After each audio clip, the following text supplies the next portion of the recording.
Bayangkan hidup di mana apapun kekacauan di sekitarmu, pikiranmu tetap tenang, fokus, dan tidak tergoyahkan. Stoicisme, sebuah filosofi yang dipraktikkan oleh Kaisar Romawi, Buddha, hingga negarawan, bukan hanya sekadar ide kuno yang membosankan. Filosofi ini adalah panduan praktis untuk menghadapi kekacauan hidup dengan ketangguhan dan kebijaksanaan. Tapi kenapa Stoicisme tetap kurang dihargai? Apakah karena filosofi ini menantang kita untuk bertanggung jawab atas emosi dan tindakan kita, alih-alih menyalahkan orang lain? Atau mungkin karena kebijaksanaannya terasa terlalu sederhana di dunia yang terobsesi dengan kompleksitas? Dalam video ini, kita akan mengungkap sejarah tersembunyi Stoicisme, menelusuri asal-usulnya, kekuatan transformatifnya, dan bagaimana ia dapat membimbing kita di dunia modern yang dipenuhi gangguan dan krisis. Mari kita menyelami filosofi yang mengajarkan kita bukan hanya bagaimana bertahan hidup, tetapi bagaimana berkembang, apapun tantangan yang datang.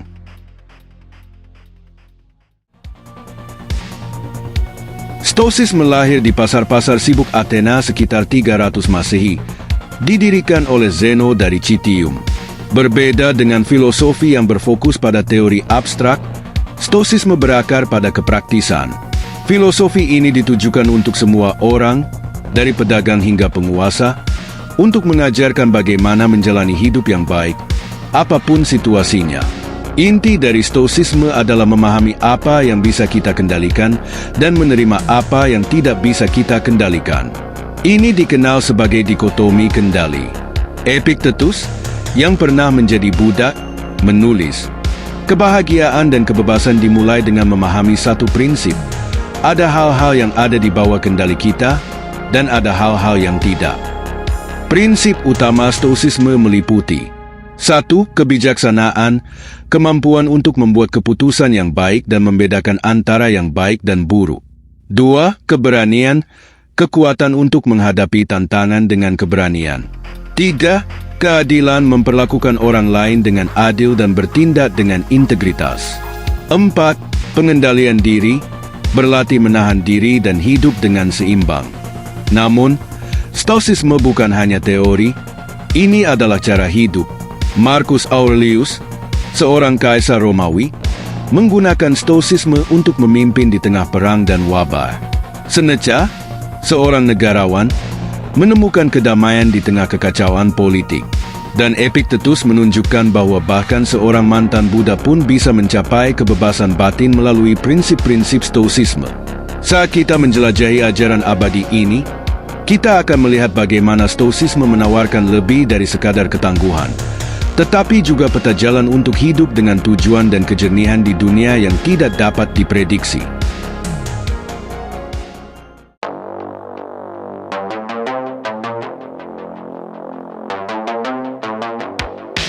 Kesulitan adalah bagian yang tak terhindarkan dari hidup.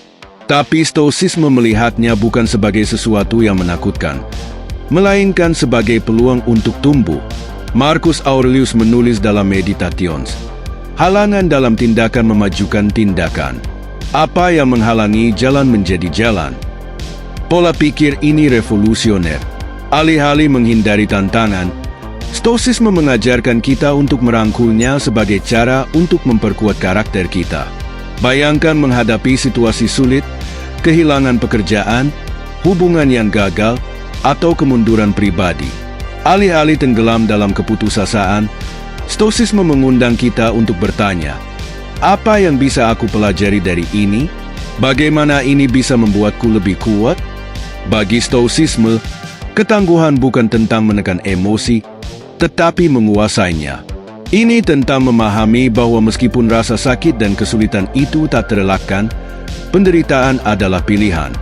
Dengan fokus pada apa yang bisa kita kendalikan, pikiran, tindakan, dan sikap kita, kita bisa mengubah momen-momen tergelap menjadi peluang untuk pertumbuhan. Ambil inspirasi dari Epictetus, yang bertahan sebagai seorang Buddha tetapi menjadi salah satu filsuf paling berpengaruh sepanjang masa.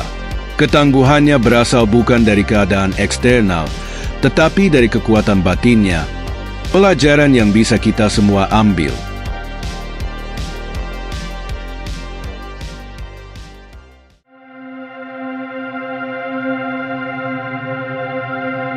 Di dunia yang penuh dengan kebisingan dan gangguan, Stoisisme mengingatkan kita untuk fokus pada saat ini. Marcus Aurelius memberi nasihat, batasi dirimu pada saat ini. Pahami bahwa ini adalah semua yang kamu miliki. Hidup di masa kini bukan berarti mengabaikan masa lalu atau masa depan. Itu berarti tidak membiarkan mereka mendominasi pikiranmu. Berapa sering kita kehilangan diri dalam penyesalan tentang masa lalu atau kekhawatiran tentang masa depan, lupa untuk hidup di saat ini? Rasa syukur adalah inti dari praktik Stoisisme. Stoisisme mengajarkan bahwa dengan menghargai berkah sederhana dalam hidup, kita bisa menemukan kebahagiaan dan kedamaian. Seneca menulis, kebahagiaan sejati adalah menikmati saat ini, tanpa ketergantungan cemas pada masa depan. Mulailah harimu dengan merenungkan 3 hal yang kamu syukuri.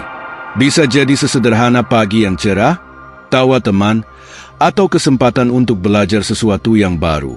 Rasa syukur mengalihkan fokus kita dari apa yang kurang menjadi apa yang kita miliki, menciptakan pola pikir kelimpahan daripada kekurangan. Di dunia yang terobsesi dengan mengejar hal besar berikutnya, Stoisisme mengajarkan kita untuk melambat, menghargai saat ini, dan menemukan kebahagiaan dalam perjalanan, bukan hanya tujuan.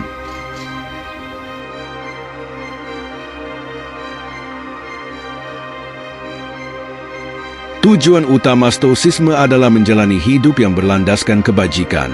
Bagi para Stoik, kebajikan adalah kebaikan tertinggi, kunci menuju kepuasan hidup yang sejati. Tetapi apa sebenarnya arti hidup dengan kebajikan? Hidup dengan kebajikan berarti mempraktikkan kebijaksanaan dalam pengambilan keputusan, keberanian dalam tindakan, keadilan dalam hubungan, dan pengendalian diri dalam keinginan.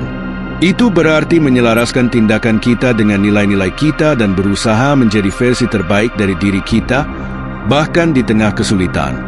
Menghidupi prinsip-prinsip ini membutuhkan disiplin dan refleksi. Para Stoik sering menulis jurnal, merenungkan tindakan dan niat mereka. Praktik ini membantu mereka tetap berpijak pada tujuan dan fokus pada hal-hal yang benar-benar penting. Seperti yang ditulis Marcus Aurelius, jangan buang waktu lagi berdebat tentang apa yang seharusnya menjadi seorang pria yang baik. Jadilah pria itu. Inilah tantangan Stoik, bukan hanya memikirkan kebajikan, tetapi juga mewujudkannya dalam setiap aspek kehidupan kita. Jalan menuju kebajikan tidaklah mudah, tetapi sangat memuaskan. Jalan ini menawarkan rasa tujuan, kejernihan, dan kedamaian yang melampaui kekacauan dunia di sekitar kita.